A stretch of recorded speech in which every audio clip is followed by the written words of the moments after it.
The Sensational 7 Countdown, sponsored by Sleep Tight, better bed, less money. Number 7. We kick off the Sensational 7 Countdown with a couple of high flyers doing what they do best.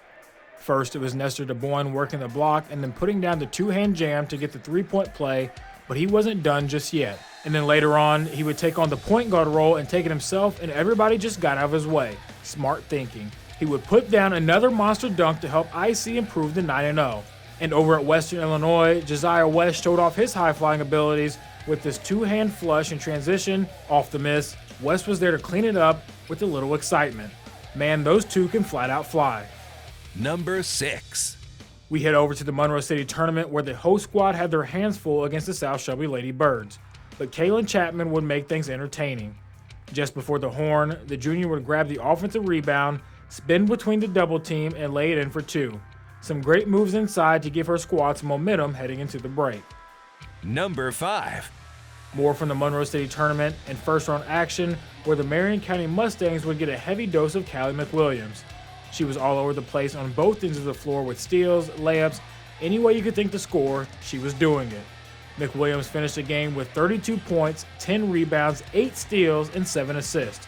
You're kidding me, right? Talk about having a night. Number 4. Keokuk won big Friday night against Burlington, leaving no doubt about it. And Briley Ballantyne left no doubt that there would be some excitement in this win. Just before the end of the first half, Ballantyne would get to the middle of the defense and get the tough floater to drop to beat the horn.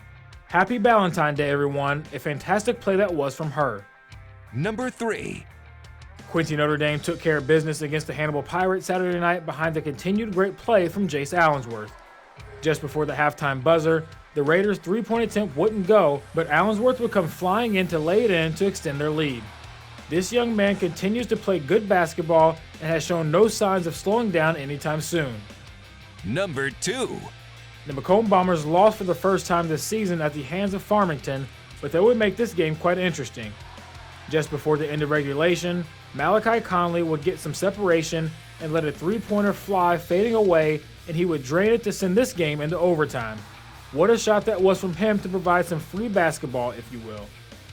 A loss for the Bombers, but a spectacular play for Mr. Conley nonetheless. Number 1. But the top spot this week comes from the Monroe City tournament where the Louisiana Bulldogs took down the Mark Twain Tigers and Wyatt Martin would go to work.